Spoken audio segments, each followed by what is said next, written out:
Saudara, konflik satwa liar masih terjadi di Aceh. Pidi kini menjadi salah satu daerah di Aceh yang sering terjadinya konflik satwa, yaitu gajah. Balai Konservasi Sumber Daya Alam Aceh terus berupaya menggiring gajah liar yang masuk ke perkebunan warga.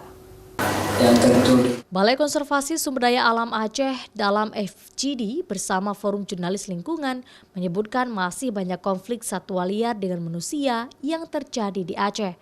Selain itu, perdagangan satwa liar juga menjadi atensi sejumlah pihak karena semakin marak terjadi di Aceh. Selain Pidi, Aceh Selatan dan Bener Meriah, Aceh Utara hingga Gayo Luwes juga menjadi wilayah yang rawan terjadinya konflik satwa liar, baik gajah dan harimau yang memasuki perkebunan warga. Selain akibat pembukaan lahan baru di kawasan lintasan gajah, konflik yang terjadi juga karena banyak kelompok gajah yang sudah terpecah menjadi beberapa kelompok seperti di Pidi.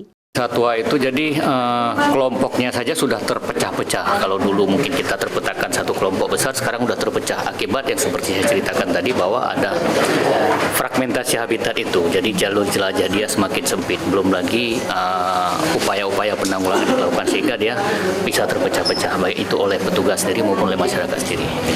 Balai Konservasi Sumber Daya Alam Aceh juga terus mengupayakan pengurangan konflik gajah dan manusia dengan menggiring gajah ke kawasan aman dan jauh dari perkebunan warga. Syahril, Kompas TV, Banda Aceh.